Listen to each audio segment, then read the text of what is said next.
differently abled, differently. Welcome back, and you're watching Abled Differently.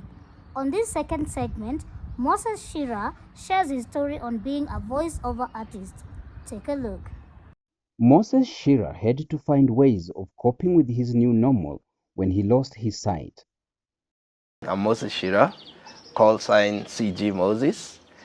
I'm visually impaired and I run a company called VUCA Sheriffs, and it deals with audio production, voiceovers and podcasting, and a bit of tender supplies on the side. After I lost my sight in 2016, I got now rehabilitated at the Kenya Society for the Blind like a year later in 2017.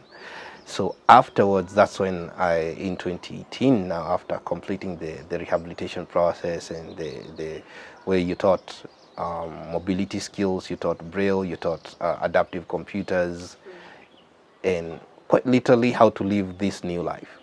So I figured, you know what, I always wanted to be a to be a radio journalist, but then I didn't get the chance to do that. He was lucky to secure an internship at the Kenya Broadcasting Corporation, and his destiny started taking shape. When I joined college and did a diploma in radio journalism, I got an attachment at KBC with one of their vernacular radio stations, Chiira FM, right? So when I was there, the very first day I reported, one of the presenters who's also in charge of creatives walked into the recording studio, the editing studio, and when she said hi, and I said hi back, she was like, wow, I love your voice. Sema Chiira FM. Say Chiira FM, Chiira FM, Chiira FM. Nifuate. So we go to the recording studio and we did a promo, a commercial right there and then. And she was like, you have an amazing voice. And from this day onwards, you are our station voice. We're gonna train you how to be a station voice because we haven't had a station voice for the last a year and a half. And then you just literally walked through the door. Are you looking for a voiceover for your promos or adverts? A voice that commands attention and gets your products and services selling like hotcakes? CG Moses of the VUCA Sheriffs has got you covered. However, he says that walking into interview rooms has not been rewarding. I've walked into interviews, and the moment they see me with a cane, I'm already disqualified.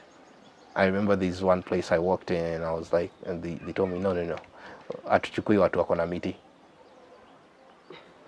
And I'm like, but it's all about my voice, not my cane.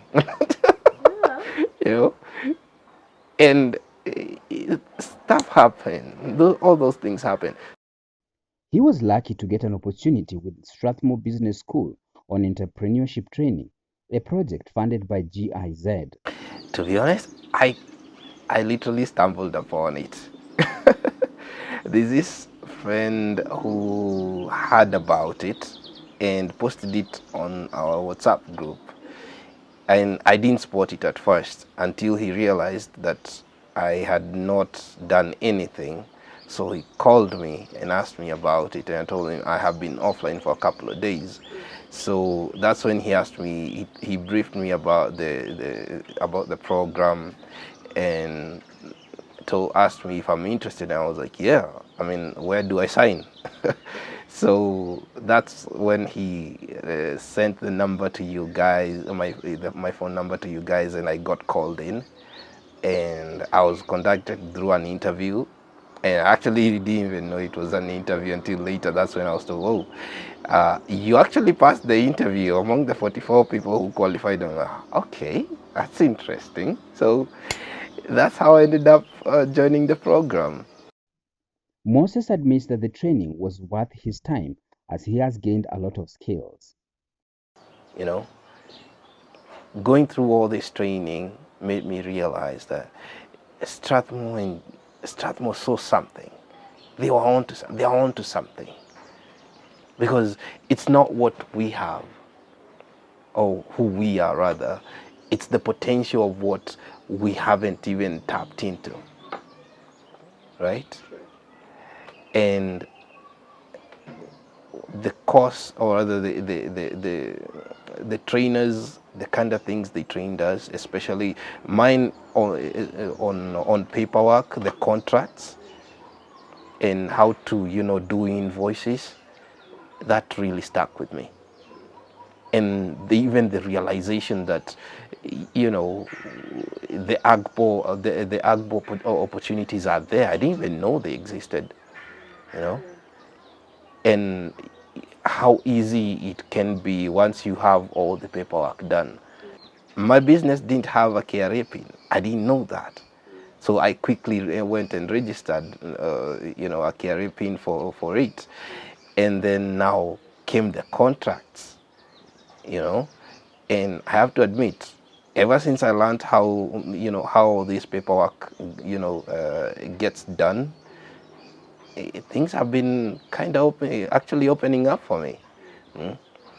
Like for instance, I got contacted the other day because there's this class we underwent about digital marketing.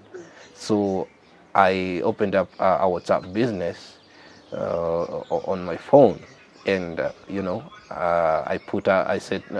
set up all the VUCA sheriff's details and everything, the credentials.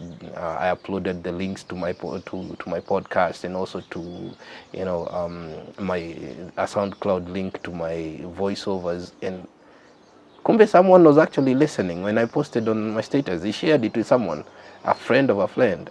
Kidogo I got a call. Oh, we've been trying to we're this company, we've been trying to run a podcast, and we have no idea, and yet here you are on your episode 9. Could you help us out? And while we are discussing that, it occurred to them that they don't have a brand rep. And they're like, okay, since you'll be helping us with the podcast, can you also do this? I'm like, yeah. So we in the process, as we speak, we brainstormed on what I can do yesterday in the evening via a Zoom call, and now this week or next week we should be having a sit down with the directors and draw up some paperwork and sign up the contract. So I feel pretty awesome, and I'm thankful, because without those classes, I don't think I could have even handled myself that way. Moses is currently a producer at the Kenya Broadcasting Corporation. For voiceover services and podcasting, send us an email on cg.vukasheriffs@gmail.com or vukasheriffs@gmail.com. VUCA Sheriffs, excellence on record.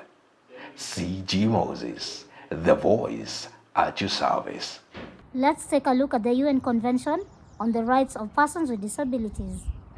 Article 25 of the UN Convention on the Rights of Persons with Disabilities states that state parties shall, Part B, provide those health services needed by persons with disabilities, specifically because of their disabilities, including early identification and intervention as appropriate, and services designed to minimize and prevent further disabilities, including among children and older persons. And here is the tip for the day. The one thing I actually learned is us being impaired. It's just that the world out there doesn't know us. We need to put ourselves out there, show the people not who we are, but what we can do. Through their resilience, determination, and unwavering spirit, both Lazarus and Moses have redefined the meaning of ability. That's all the time we had for you today, and until next week, I've been your host, Jane Theory. Goodbye. We are here and we are strong. Let's be counted as we move on. Make a difference, change lives as we tell our different stories. We are capable, beautiful. We are born to do great things. We're unstoppable. incredible, 'cause we're differently abled, differently.